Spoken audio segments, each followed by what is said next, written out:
Hello दोस्तों, तो हम लोग देख रहे थे कक्षा 11वीं की जियोग्राफी का चैप्टर नंबर 3, जिसका नाम है पृथ्वी की आंतरिक संरचना।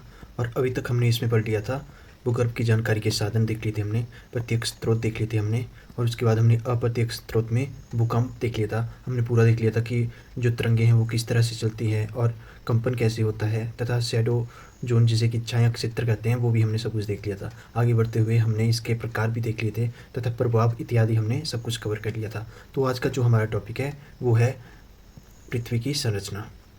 तो देखिए, यहाँ से हम शुरू करेंगे आज पृथ्वी की संरचना से। तो सबसे पहले आता है क्रस्ट, फिर आता है मेंटल, और सबसे आखिरी में आता है कोर। तो इसको पढ़ाने से पहले मैं आप लोगों को बता देना चाहता हूँ, पहले मैंने कवर किया वीडियो में कि मान लीजिए एक ये हमारी पृथ्वी है। अब अगर ऐसे समझ नहीं आ रहा है आपको कि किस तरह की बात हो रही है, तो मान लेते हैं यहाँ पे भी कुछ ऐसे मान लेते हैं कि ये सरफेस है। थोड़ा ऐसे तो मान ही सकते हैं ना कि यहाँ पे जो है घर वगैरह यहाँ पे बने हुए हैं। इतना हिस्सा हमने मान लिया कि यहाँ पे घर बने हुए हैं। तो अगर ये हमारे लिए सरफेस है तो हम यहाँ से नीचे की तरफ खोदना शुरू करेंगे और हम जाएंगे नीचे की तरफ। जैसे कि मान लीजिए कुआं हम खोद रहे हैं तो हम नीचे की तरफ जाएंगे, और उसका फिर रेडियस आता है 6400 किलोमीटर अप्रॉक्सीमेटली होता है ये। तो यहाँ तक हम जाएंगे। तो इसके तहत हमें 3 जोन में डिवाइड किया गया है, और वो कौन कौन से जोन है, वो एक है क्रस्ट, एक है मेंटल और एक है कोर। तो हम उन्हीं चीज़ों को आज पढ़ेंगे। तो चलिए सबसे पहले देखते हैं क्रस्ट। यह ठोस पृथ्वी का सबसे बाहरी भाग है। जो भी हमारी पृथ्वी का वो बताया था ना मैंने, उसका सबसे बाहरी मतलब ऐसे हम देख लेते हैं। ये कौन सा है, ये मान लेते हैं क्रस्ट है ये, जिसमें जल्दी टूट जाने की प्रवृत्ति पाई जाती है। ये ना जल्दी टूट जाता है। भूपर्पटी जिसे कि क्रस्ट कहते हैं, इसकी मोटाई महाद्वीपों और महासागरों में अलग अलग है। महासागरों में क्रस्ट की मोटाई महाद्वीपों की तुलना में कम है। मान लीजिए कि ये कोई एरिया है और ये समुद्र है कोई।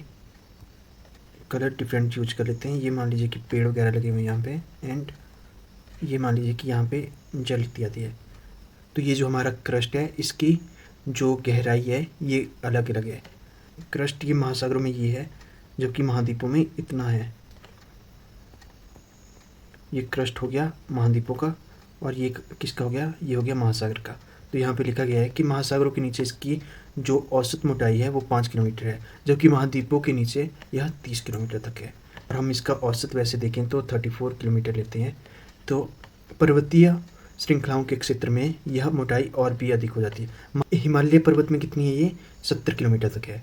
मेंटल जो है ये भूपर्पटी के नीचे वाला भाग है। ये जो है ये मेंटल है। क्रस्ट के नीचे वाला पार्ट क्या है, मेंटल मान लेते हैं इसको। यह मोहो डिस्कंटिन्यूटी से आरंभ होकर 2900 किलोमीटर की गहराई तक पाया जाता है। अब ये जो क्रस्ट है इसको 34 मानते हैं कि 34 गहरा है, जब और ये जो है ये 2900 किलोमीटर तक है मेंटल। दुर्बलता मंडल कहा जाता है किसको, मेंटल का जो ऊपरी भाग है उसे दुर्बलता मंडल कहा जाता है। दुर्बलता मतलब एस्थेनोस्फीयर। एस्थेनो शब्द का अर्थ दुर्बलता से है। इसका विस्तार 400 किलोमीटर तक आंका जाता है। एस्थेनोस्फीयर, कल मैंने बताया था ना आपको, लिथोस्फीयर का कंसेप्ट दिया था, वो था 100 किलोमीटर। तो उससे नीचे क्या है, 400 किलोमीटर तक एस्थेनोस्फीयर लिखा गया यहाँ पे। ज्वालामुखी उद्गार के दौरान जो लावा धरातल पर पहुँचता है उसका मुख्य स्रोत यही है जो हमने पढ़ा था ना। अब देखो चीज़ें कनेक्ट हो रही होगी। जो ज्वालामुखी उद्गार हुआ था और धरातल तक लावा आता है जो, तो उसका स्रोत यही एस्थेनोस्फीयर है, जो किस में आता है, वो मेंटल में आता है। भूपर्पटी एवं मेंटल का ऊपरी भाग मिलकर लिथोस्फीयर कहलाते हैं। इसकी मोटाई 10 से 200 किलोमीटर है, जबकि मैंने क्या पढ़ी है, मैंने 100 किलोमीटर पढ़ी है ये। अब मैं भी कंफ्यूज हूँ यहाँ पे थोड़ा सा।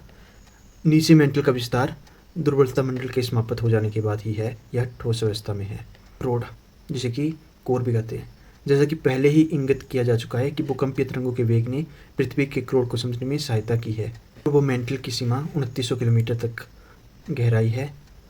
बाह्य कोर तरल अवस्था में है, जबकि आंतरिक कोर ठोस अवस्था में है। यहाँ पे क्या लिखा है, क्रोड व मेंटल की सीमा 2900 किलोमीटर की गहराई है। मतलब ऐसा, इसका मतलब कि मान लीजिए ना ये क्रस्ट खत्म हुआ यहाँ पे मेंटल खत्म हुआ।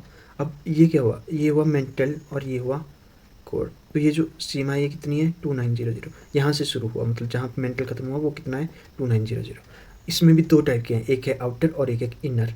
जो आउटर है वो तरल है, इनर ठोस है। क्यों है ये आगे देखेंगे। क्रोड बाहरी पदार्थों मुख्यतः निकल व फेरम से बना है, इसे नीफे नाम से भी जाना जाता है। ये है, मान लो कि ये वाला इलाका क्या हो गया, कोर हो गया, और अगर पूरा रंगना है इसे तो ये मेंटल वाला इलाका हो गया और ये क्रस्ट वाला। इस तरह से जो ब्लैक वाला ये 34 किलोमीटर है, नीचे वाला 2900 तक है, और ये वाला कितना है, ये है 6400। ये देखो यहाँ पे माउंटेन है तो यहाँ तक नीचे तक किया हुआ ये, और बाकी जगह ऐसे है। तो कितना होता है ये होता है 34 किलोमीटर। 34 किलोमीटर। मेंटल जो है वो है 2900 किलोमीटर, और ये क्रोर जो है यहाँ तक है पूरा का पूरा, ये है 6400। अब इसमें अगर फर्दर डिवीजन करना है तो ये जो द्रव वाला पार्ट है ना इसमें, और एक है ठोस, तो इनके बीच में क्रोड ये 5100 किलोमीटर, और ये जो मेंटल है इसमें भी 2-3 पार्ट है मतलब। अब अगर हम इसका आगे डिवीज़न देखते हैं तो हमें ऐसा मिलता है कि मान लेते हैं कि ये जो ऊपर वाला पार्ट है ये है क्रस्ट, इससे नीचे वाला पार्ट है मेंटल, और जो सबसे आखिरी वाला पार्ट है वो है कोर। तो डिस्टेंस अगर हमने देखनी हो तो क्रस्ट की जो डिस्टेंस है वो है 34 किलोमीटर। मेंटल की देखनी हो तो 2900 किलोमीटर, और कोर देखना हो तो ये है 6400 किलोमीटर। कहाँ से? 2900 से। तो जो मेंटल है इसका फिर से डिवीज़न होता है यहाँ पे। मान लो कि यहाँ पे ये मेंटल का डिवीज़न होता है, तो अब जो ऊपर वाला पार्ट है, इससे पहले हम एक और चीज़ देखते हैं कि जो क्रस्ट है और ऊपर से थोड़ा सा जो मेंटल है, इसका भी जब हम देखते हैं तो ये क्या बनता है, ये बनता है लिथोस्फीयर, इतना, जो कि सॉलिड होता है, फुल सॉलिड होगा ये। और अगर हम देखें कि लिथोस्फीयर से नीचे तक यहाँ पे होता है एस्थेनोस्फीयर। ये कितना है, ये हुआ 100 किलोमीटर, और एस्थेनो होता है 700 किलोमीटर। अब अगर हम इससे नीचे देखते हैं यहाँ तक, ये हो गया मेसोस्फीयर। तो ये हो गया 700 से नीचे 2900 तक मेसोस्फीयर, और इससे नीचे जो है 5155 तक क्या हुआ, बेरिस्फीयर। इतना पूछा जाए, अगर सिर्फ इतना पूछा जाए 34 किलोमीटर तक तो ये है क्रस्ट, और इससे नीचे अगर 100 किलोमीटर तक पूछा जाए तो ये है लिथोस्फीयर।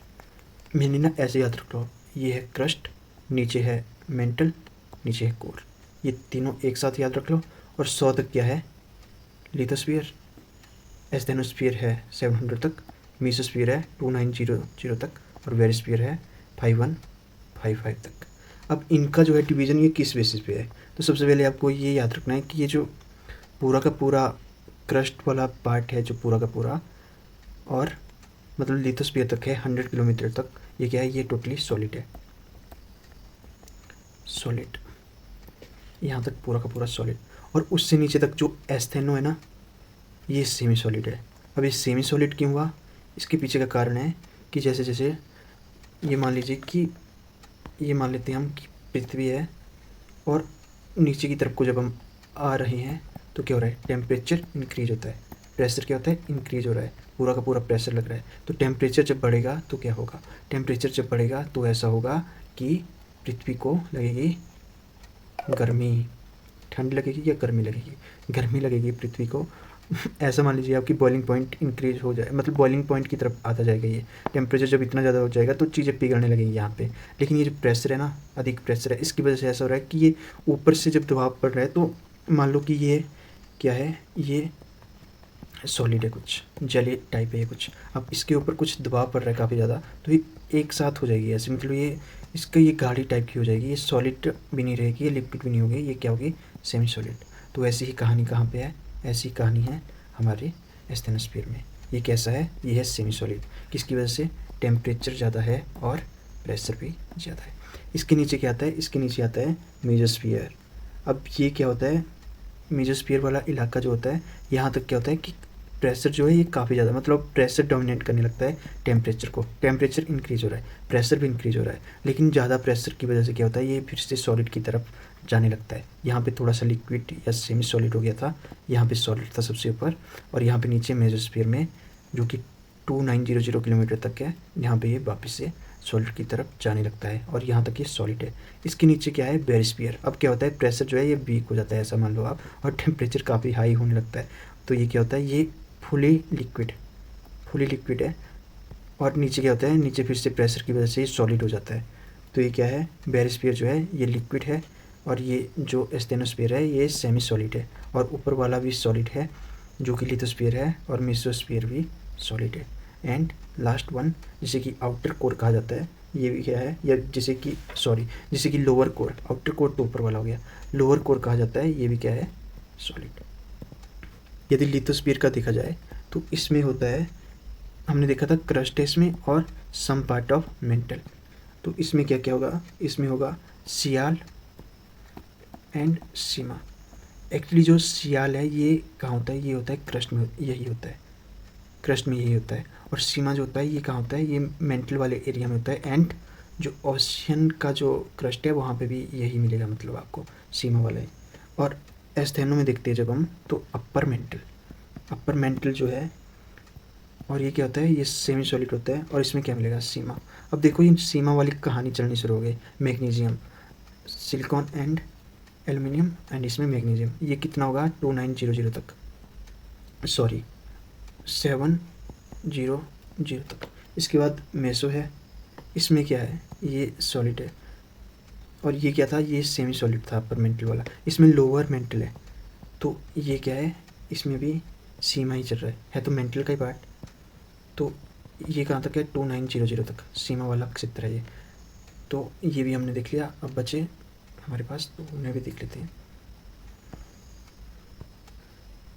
जो अपर बेरिस्फीयर है इसमें क्या है, आउटर कोर है इसमें, और ये कौन सा था, ये लिक्विड, फुली लिक्विड। और इसमें क्या था, नीफे, हमने ऊपर भी पढ़ा था। ये कहाँ तक है, 2900 से 5100 तक। और जो लोअर है वो क्या है, लोअर बेरिस्फीयर भी दो टाइप का है ना, एक अपर है एक लोअर है। ये क्या है, ये सॉलिड है, और इसमें भी नीफे ही है, लेकिन सॉलिड अवस्था में। जो अपर बेरिस्फीयर या फिर आउटर कोर लिख दिया गया होगा, तो क्या किस अवस्था में होगा, लिक्विड अवस्था में नीफे होगा। तो आपको बस इतना याद रखना है इसमें।